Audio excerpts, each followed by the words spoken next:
WF representing Palace, so let's tell you about Palace. Full post-match thoughts of the Crystal Palace versus Brentford game.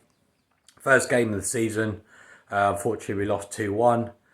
I don't think we deserved to win. We did control the ball at times, but I think when Brentford were winning, I think they were always going to sit back and kind of let us have the ball, and then they'll hit us on the break. I think that was also part of our problem today.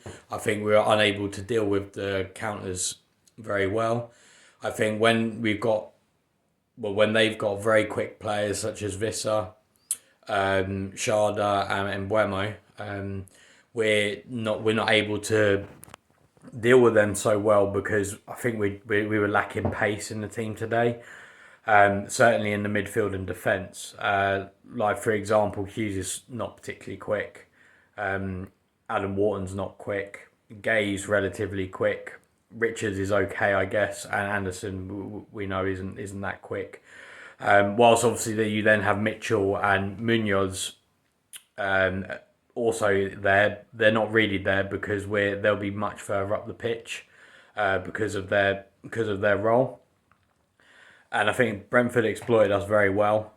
I think in the final third we were really poor in terms of decision making. I do worry about Eze's performances when Elise's not around, and so far, apart from flashes of brilliance, I think his decision making is pretty poor. He preferred to run into trouble rather than making a simple pass where it made sense to. And obviously one of Eze's brilliant flashes of brilliance was, I think, very wrongly called disallowed. He scored a direct free kick and the ref blew the whistle before the ball went in the net. Where apparently there was a foul by Hughes on Collins when actually the replay showed that there wasn't a foul on by Hughes. And yeah, all round it was just a very frustrating day. And then I don't think any player played particularly well. I think everyone looked really off it, to be honest. Like even like Mateta, but I think a lot of them have had long summers. Like you've got obviously Henderson went with England. I know he didn't play, but went with England. Gay also, Anderson with Denmark, Richards with the USA, Munoz, Lerma who didn't start, Wharton.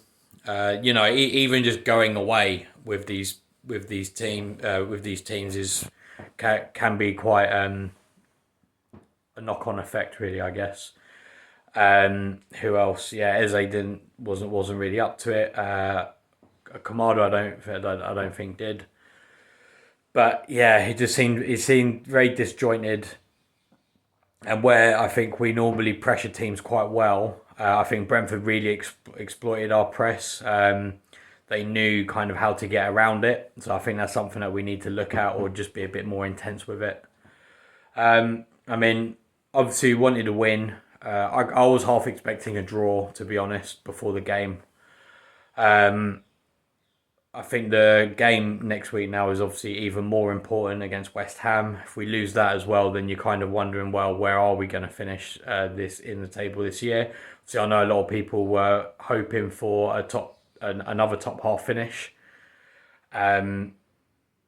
It's one game, and Brentford are a difficult team to play against, especially away. I know they weren't great last season, but Thomas Frank's a very good manager, and they've got players like Mbeumo back.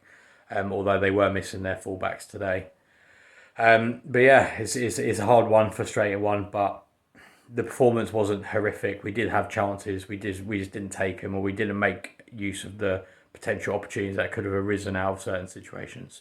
But anyways, thanks for watching, and have a good day, and let's hope we win next week. Up the Palace. Here you goes.